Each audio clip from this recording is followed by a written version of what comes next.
Curiosamente, una de mis obras favoritas del arte japonés o de la cultura japonesa es la novela Un artista del mundo flotante de Kazuo Ishiguro, que es precisamente la que tengo acá. Y digo curiosamente porque realmente esta novela no es una novela japonesa, entendiéndola como una novela escrita por un escritor japonés. Sin embargo, tiene mucho de la cultura y yo diría también de la esencia japonesa. Y es que Kazuo Ishiguro, a pesar de que tiene ascendencia japonesa, madre y padre japoneses, pasó casi toda su vida, o ha pasado, mejor dicho, casi toda su vida porque todavía está vivo, en Inglaterra. Kazuo Ishiguro nació en 1954 en Nagasaki, prácticamente 10 años después del bombardeo a Japón en la Segunda Guerra Mundial, ¿no es cierto? Un acto tremendamente potente que cambió la historia de Japón y prácticamente la dividió en dos momentos, en un antes y un después. Ishiguro nació 10 años después de esa tragedia y solo 5 años después de eso se mudó con toda su familia a Inglaterra y desde entonces ha pasado la mayor parte de su vida en Inglaterra, por lo tanto él es una persona casi completamente inglesa, de formación, de crianza, de educación inglesa.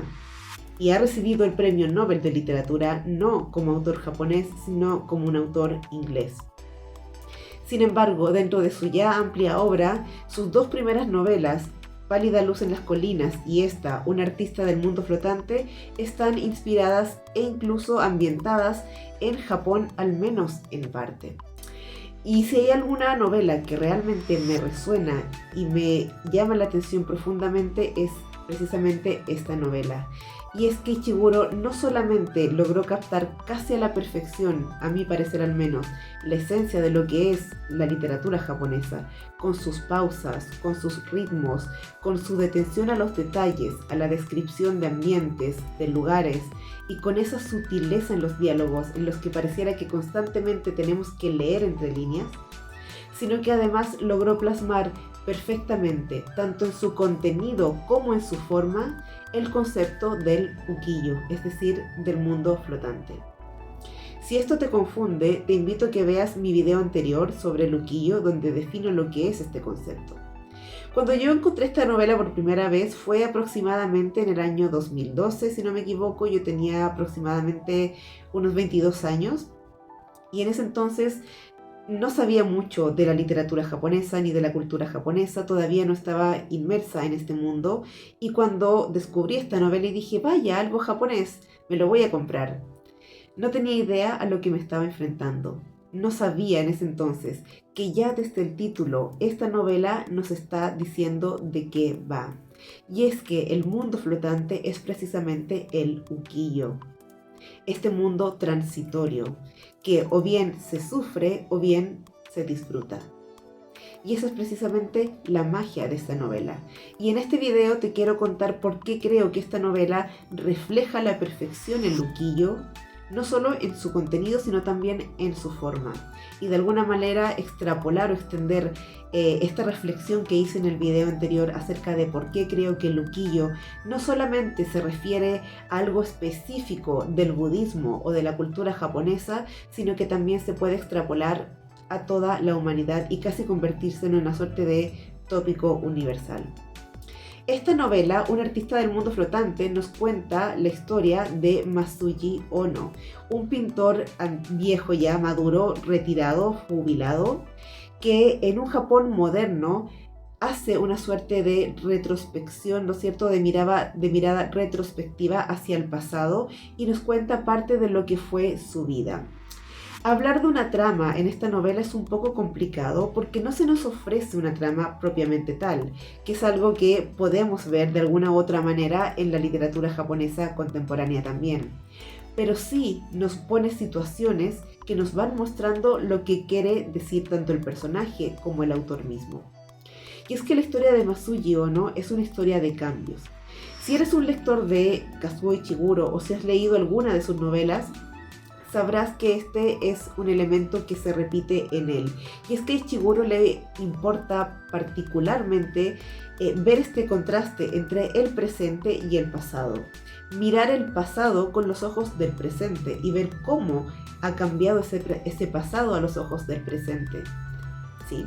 Tanto en la perspectiva individual, es decir, cómo cambio yo como individuo, mis pensamientos, mis acciones y lo que yo creía que era lo correcto en ese momento, tanto como a nivel colectivo. Y es precisamente lo que nos muestra en esta novela.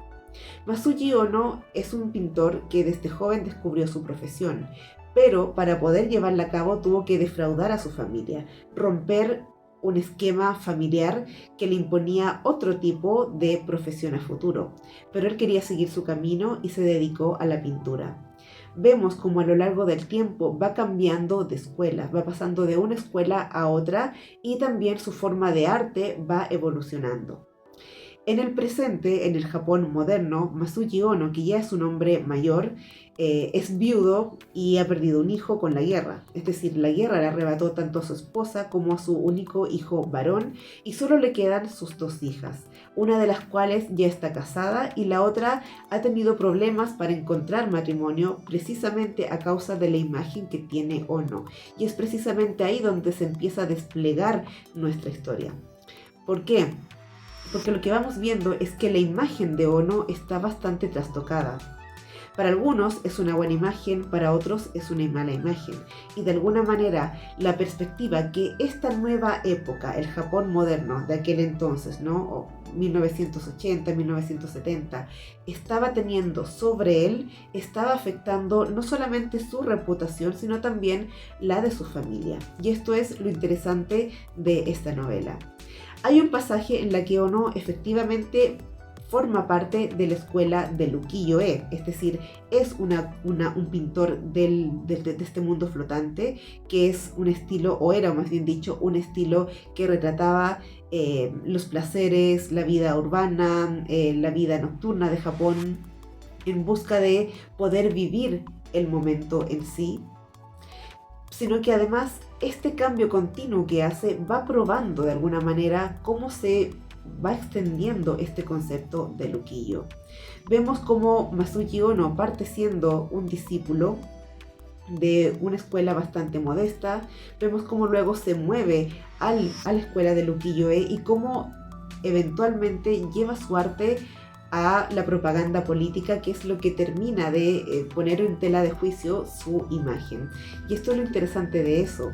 Cada una de esas experiencias van dejando no solamente aprendizaje para él, sino también percepciones en los otros. Muchas de esas personas, de los compañeros, los maestros con los que vivió, lo ven como un traidor, como alguien que es incapaz de seguir una sola línea, como alguien que es incapaz de poder mantenerse fiel. Después, cuando sale de la escuela del ukiyo-e, su maestro se da cuenta de que él ha perdido la capacidad de retratar el mundo flotante en sí, es decir, de recepcionar o de poder simplemente retratar y admirar la belleza del mundo. Pero también es cierto que Ono lo que tiene es una gran lealtad a sí mismo, la necesidad de siempre ser fiel a lo que él quiere o a lo que él siente, y es precisamente eso lo que él ha tratado de hacer. Y si bien es cierto que en algún momento él sintió que el ukiyo era lo que le daba sentido al mundo, también descubrió en un momento que, de acuerdo al contexto histórico que el país estaba viviendo, el simplemente observar y retratar la belleza de lo bohemio no era suficiente, que el arte debía estar a otro tipo de servicio. Y es entonces cuando convierte su arte en una suerte de propaganda política, que en su momento se vio muy bien, pero luego en generaciones posteriores que aborrecen la guerra y toda la consecuencia de ella, es tremendamente mal visto. Y es precisamente ese el contraste y el conflicto que propone la obra. Ono es producto de una muy buena imagen, pero también de una muy mala imagen, donde pareciera que las distintas generaciones, las épocas y los contextos van moldeando estas distintas percepciones. Finalmente, Ono tampoco puede hacer una crítica de sí mismo porque él sabe que todo lo que hizo, lo hizo siendo fiel a su propio momento. Y si hay algo que creo que esta novela hace muy bien es precisamente retratar al ukiyo, y lo hace precisamente de esa manera. mostrándonos a un personaje genuino, auténtico, fiel a sí mismo, que en ese afán de respetar su propia individualidad es capaz de cambiar. Y es que Luquillo, recordemos que es lo efímero, es la transitoriedad de la vida, a veces sufrida, a veces gozada, pero siempre transitoria. Esta cualidad cíclica, ¿no es cierto?, de inicios y finales es lo que caracteriza a este concepto. Y Ono lo encarna al ir cambiando, al ir transformándose y al ir moviéndose de una escuela a otra. Y eso es lo que lo hace precisamente un artista del mundo flotante. Lo irónico de todo esto es que pareciera que ningún otro personaje, a pesar de ser todos japoneses e incluso de ser artistas, parecen no percatarse de esto. Todos se quedan estancados o prefieren mantenerse en una escuela, la lealtad, ¿no es cierto?, tradicional de Japón. Y es que es muy común que en prácticas artísticas, en la pintura, en las artes marciales también, se generen escuelas y las personas se sometan de alguna manera a esa escuela o pertenecen a cierta escuela, a la cual le deben respeto y fidelidad. Eso es parte de la tradición japonesa. Y sin embargo, Ono, al romper con esta tradición, lo que está haciendo es encarnar el ukiyo, encarnar el mundo flotante, encarnar el fin de las cosas, encarnar la transitoriedad de la vida. Y a pesar de que su obra puede ser tremendamente criticada, a pesar de que muchos lo van a condenar y lo van a ver casi como un criminal de guerras, lo cierto es que independientemente de ese momento específico, que puede ser juzgado de muchas maneras, Ono se atreve a hacer lo que la vida es decir, movimiento, moverse, cambiar, atreverse a ir de un lugar a otro, modificarse, cambiar sus pensamientos. Creo que Kazuo Ishiguro hizo esto muy intencionalmente, no creo que haya sido una casualidad. Aunque también es cierto que el ukiyo, como menciono en el video anterior, tiene mucho de tópico universal, porque creo que es un concepto que puede abarcarse a todas las culturas del mundo. Y es por eso que es tan fácil de verlo, particularmente en esta novela. No solamente tenemos descripciones de lo que es el ukiyo, de lo que fue el ukiyo-e, sino que a través de su propia historia, de su propia reflexión, nos va contando cómo vamos cambiando de manera inevitable. Lo vemos en las descripciones de los lugares, de su casa que él mismo mandó a construir, de los jardines o casas de otras personas, de cómo los barrios van cambiando, de cómo los grupos van cambiando, de cómo un grupo que él mismo tenía, ¿no es cierto?, con sus alumnos o con sus estudiantes o seguidores, se ha ido transformando en el paso del tiempo. Todos cambian de acuerdo a su contexto, de acuerdo a su necesidad del momento. Lo hace Ono y lo hacen los otros también. El problema, por así decirlo, es que esa culpa solo se le achaca a Ono y los demás personajes parecen incapaces de ver que también ellos lo están haciendo. Y Ono, este llamado traidor, ¿no es cierto?, para algunos vendepatria, para otros demasiado frívolo, para otros muy traidor o muy liberal, es un artista del mundo flotante, porque es la persona que se atreve a vivir el cambio de la vida sin juzgarse ni a sí mismo ni a los demás. Y es eso precisamente lo que conlleva la aceptación del ukiyo, el poder aceptar esta condición de cambios, de inicios y finales de la vida entera. A lo largo de la novela se nos cuenta cómo Ono solía frecuentar un bar llamado el Migihidari, que significaría literalmente derecha-izquierda, ¿no? Un bar en el que él solía disfrutar con todos sus estudiantes y donde él era este maestro admirado que daba lecciones de vida y donde podían pasar un muy buen momento. Son varios los episodios en los que nos cuentan cómo este bar nació, cómo tuvo su apogeo y luego cómo termina finalmente. Y cómo luego al pasar por las calles es casi un lugar irreconocible, casi el fantasma de lo que alguna vez fue.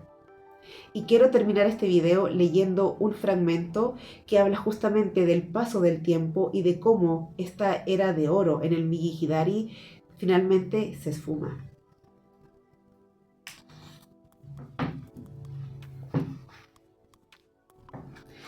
Dice así: el barrio había sido magnífico, sí.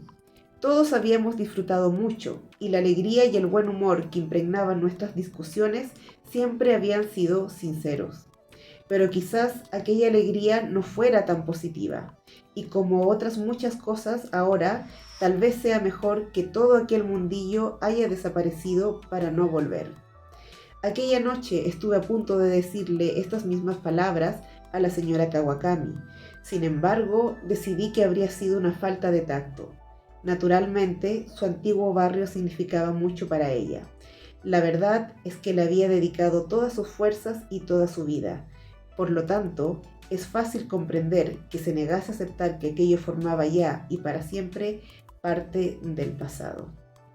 Esta novela nos muestra cómo la vida misma es una representación de Luquillo, algo que empieza, algo que tiene su auge y algo que finalmente decae. Si hay algo que rescato de estos dos videos que he hecho, en los que también he ido aprendiendo a medida que voy hablando de ello, es que la vida misma es el Luquillo. Y es que si bien es cierto que Japón logró sacarle partido a este concepto budista y transformarlo en distintas acepciones, y distintas materializaciones también, creo que lo más valioso es entender cómo este concepto sigue vigente aún a día de hoy. Y yo quisiera terminar agradeciéndole a Kazuo Ishiguro y a alabar su talento, no solamente por poder hacer una novela que fuera realmente tan cercana a cómo es la literatura japonesa en sí, con sus pausas, con su estilo, con sus sutilezas, con sus descripciones, sino también que lograra comprender de una manera tan correcta el ukiyo, de manera tal que pueda extrapolarse no solamente a ese tipo de arte en particular, el ukiyo-e, sino a la vida misma, a todos los periodos de la vida y posiblemente a todas las personas en todas partes del mundo. Si te interesa esta novela, te recomiendo ampliamente leerla, y si ya la has leído, espero que esta reflexión te haya servido de algo, que te haya ayudado a complementar tu lectura o tu interpretación. Y si quieres dejarme tu impresión en los comentarios, voy a estar feliz de leerte. Gracias.